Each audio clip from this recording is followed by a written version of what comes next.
Ladies and gentlemen, and this is WW1 Oversimplified Part 1 by the channel Oversimplified. Yeah, the first ever video he uploaded. This is where the saga begins, I guess. So yeah, World War I, basically the first war, the Great War, because they didn't know there could be any bigger than that. Clearly they were massively wrong. Hitler entered the picture, I guess. Well, Hitler was in the picture in World War I, but yeah, he entered the picture even, I guess, with big role, I guess. So yeah, World War I, basically Archduke of Austria got shot, right? Then everybody just basically went ballistic. Everybody was allied with everybody else. So, one's enemy is everybody else's enemy, and it just spiraled from there, I guess. Austria, Germany is like, okay, we have to attack now, right? So they're like, okay, Russia is mobilizing. France will mobilize anyway. Let's directly attack France first. So they just went there. Massive trench warfare, right? One of the worst trench warfares of all time. Gas attacks, and it's just horrible all around. Shell shocks, and everybody, massive amount of PTSD the average soldiers faced. It's just horrible all around. World War I was more shocking because it introduced the world with new things, right? The tank was introduced, gas attacks were introduced. The war was at the scale that nobody fought before, with the new type of technology. So it was really shocking in that sense. World War II also used lots of new technology, but not the big leap like World War I did. World War II also had the big technology, but after World War I, it was kind of, yeah, tanks are there. Then World War II is like jets are now there. So, that kind of thing. So let's watch this one. Remember, this is oversimplified video. Oversimplified videos are kind of weird in a sense that it doesn't immediately recognize if there is a content ID issue or not. It takes a day or two. I've never come across any other video channels that does that. So I'm going to put checkered box there.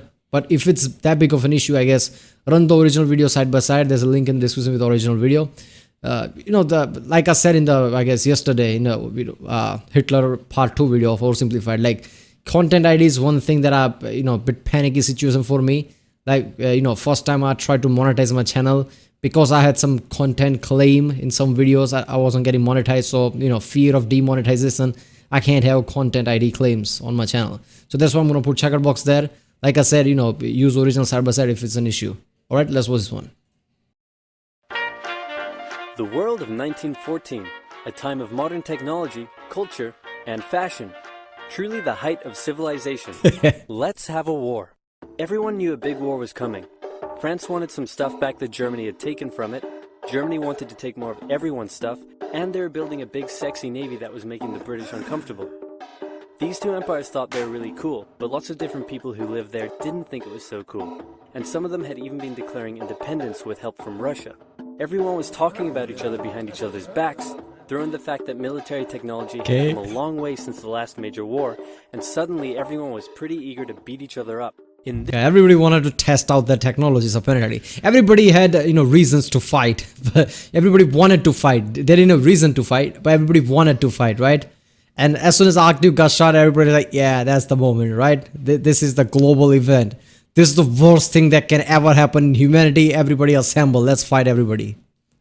This area of Austria-Hungary lives some Serbs and Bosnians who hated living in Austria-Hungary. So the Austro-Hungarian Archduke Franz Ferdinand goes there for a nice drive in an open-top car with his car's route published in advance.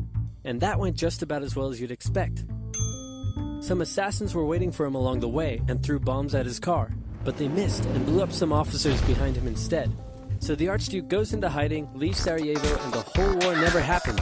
Except no, the Archduke doesn't leave, but instead goes back out in the open-top car to visit the injured officers in hospital. The driver takes a wrong turn and by sheer coincidence gets stuck beside one of the failed assassins, who shoots him. Austria-Hungary is understandably pissed about that. Is just, the effect that is just scary, right? I mean, talking about coincidence. The assassin basically fled, right? Like, okay, everything's failed. All right, we can't do anything. They were basically radicals.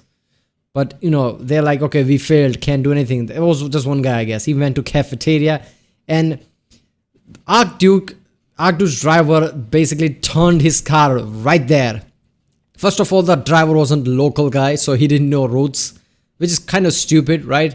I mean, anytime any leader goes anywhere today in foreign lands, either he'll make sure that his drivers knows the routes beforehand. They would not use local one. But still, at this time, using some kind of a local driver would have been better, or at least, make sure that his driver knows the routes or something. Before the visit, he sends his driver to, map out the area and cities, whatever. But he just took a wrong turn at the time where he was just, an assassination attempt just happened just before. And he's like, okay, I can just go anywhere, just took the wrong turn. And it happened to be at the same place where the last assassin was just chilling. He given up on assassinating the Archduke because he's like, well, now I can't assassinate him. He knows. Well, look at the fate. He was just there in front of the cafe where he was sitting. It's like, okay, and they just went there and shot him. About all this, and they think the Serbian government had something to do with it, which they might have. So they go to their ally Germany and say, hey Germany, we're going to declare war on Serbia, and Germany is all for that. So Austria-Hungary sends a big list of impossible demands to Serbia, and when Serbia refuses, they declare war. Austria-Hungary and Germany are friends, and Serbia is protected by Russia, who's friends with France, so they'll declare war on each other. Montenegro joins in too. France and Britain also have a kind of alliance, so when France says, hey Britain, you got my back? Britain is like, maybe? And then they decide to stay out of it, which is great for Germany, because Germany has a plan. They know that Russia is so big and clumsy that it will take them a while to get ready for war. So with this guy in charge, Germany will send all its troops into France at lightning speed while Russia's getting ready, defeat France, then move all the troops to Russia and defeat Russia, and then we all speak German and eat Pfefferpottast every day. Just one problem. France has loads of forts and defenses along its German border, and Germany can't waste any time fighting them, so Germany decides to go around them, through Belgium. Belgium is neutral, but Germany wants to march 750,000 troops through it to get around France's defenses. They're hoping Belgium will just kind of sit down and shut up, but they don't. They fight back, and they're pretty good too, so they slow the Germans down. What's worse is that Britain shows up, and they're pretty pissed that Germany's invading neutral countries. Yeah, so YOLO. You only live once. I mean, that is technically true. Okay, first of all, I get it, there was forts at, French-German border, but Britain sent the message to Germany. Like, if you go through Belgium and attack Belgium, we are at war. They literally ignored it. Like, whatever, who's Britain? Britain's nobody, right? What the hell can Britain do? And they just walked through Belgium. Oh, it's a highway to France. Let's go through Belgium. Hitler thought the same thing. Oh, Belgium, it's a highway to France. So, they, as soon as Britain sent the threat, like if you go through Belgium, we are at war. If they don't want Britain to be involved because, fighting France, taking out France, then go to Russia was their goal, they should have tried it with the forts, right? They should have gone through French-German border rather than Belgium. Yes, it might have taken, big longer, but at least Britain wouldn't have been involved. There would have been only France, and France would have been fallen if it was only France, right? But no, they had to go through Belgium, so now British are involved. There you go. So now Britain declares war on Germany. So Germany push on through Belgium and commit some atrocities along the way. They also wear spikes and sometimes skulls on the uniform. So if you're trying to not look like the bad guys, good job. The Allies have a propaganda extravaganza, and this starts having an influence around the world, notably in America. The US President Woodrow Wilson sees himself as a bit of a Jesus figure and spends most of the war trying to get everyone to just hug it out. But there's also a large population of ethnic Germans living in the United States. It's not just that. I mean, US economy was great, right? During and before World War I. How can you have economy if Europe is fighting, right? US suffers too. So that's why he was trying to, talk peace talk and everything. And when the war first broke out, they were like, yay, Germany. But now that they're committing atrocities in Belgium, they're less enthusiastic. Let's play Spot the French Soldier. Did you see him? Easy, right? He's wearing a bright blue uniform with red trousers. And do you know who else spotted him easily too? The Germans. So when the French were slowly marching in columns through the countryside, the Germans easily tore them to shreds with their giant guns. All the nations involved in this war went in with an old-school war mentality. Yeah, seriously, it's like Napoleonic times type of thing, right? With bright color, it's, it's all the things that comes with it. No, man, you have to hide now. People have guns. People have guns, artillery, things like that. You really have to move, you have to be chameleon, basically. You have to blend in with the terrain and everything. Nah, they with bright clothes and everything. Germans like, oh, that's the French, right there. What is an adventure? 500 charges are cool. Cavalry is really effective. Dying for a country is awesome. Involved in this war went in with an old-school war mentality. and all of them had to update their uniforms and tactics a lot during the Great War. Because this war was going to be like nothing anyone had ever seen before. Seriously. Russia's ready for war, and way earlier than expected. Hey, Austria-Hungary, can you get on top of that? Oh yeah, sure, we've got this. Nope. So Germany has to send some troops back to the east to defend against the Russians. The chief of staff of the Austro-Hungarian army is this guy, and although he is handsome, he turns out not to be the best military strategist. Austria-Hungary constantly ignores Germany's advice, and then comes running back to Germany whenever they get in trouble. Austria-Hungary even gets its ass kicked by tiny Serbia, who repels all their invasion attempts at the start of the war. It's better news for Germany in the north, though, where they almost completely wipe out the Russian Second Army. Back on the Western Front, the Germans continue advancing and are in sight of Paris. At this point, anyone would be forgiven for thinking the Germans were going to get that quick victory after all. But then things start to go wrong. The French commander-in-chief knew something had to be done, and he ordered his armies to stop retreating. In the resulting battle, a gap opened up in the German lines. If a gap opens up, the enemy can use it to flank you from the side and behind. Exactly. So the German armies have to retreat. The Allies launch a counterattack. There you go, numbers come into play. If you're fighting both battles from the both side, doesn't matter how much military men you have, numbers would be an issue, which is happening here. So the Germans dig into defensive positions. The Allies do the same. Then both sides move north, trying to outflank each other along the way. When they reach the sea, they're in a stalemate with trench systems running the whole way from the coast to Switzerland. That is just ridiculous. That's a massive, what is it, 600, 700 miles? What was the number? I forgot. How the fuck? I'm trying to imagine right now, 600, 700 miles, right? I'm in helicopter or something and just seeing the trench. It's immense, right? How long would that be? That is just ridiculous amount. War makes you do things that's just, yeah. The beginning of trench warfare on the Western Front. Here's how trench warfare works. Two opposing lines of trenches with no man's land in between. One side would pummel the other with hundreds of thousands of artillery shells, sometimes for days at a time. This had a huge psychological effect on the soldiers, leaving many shell-shocked. Then, the attacking troops would leave their trenches and rush across no man's land. Seriously, I've seen lots of videos and read it too. Probably it's still on my channel. Oh no, yeah. Basically, I like to go, I like to imagine things in detail and go through psychological effects of it. And just imagining this cell shock effect, just imagine being there for hours. Like, you are inside a trench, a fucking hole in the ground. None of it is reliable in the end.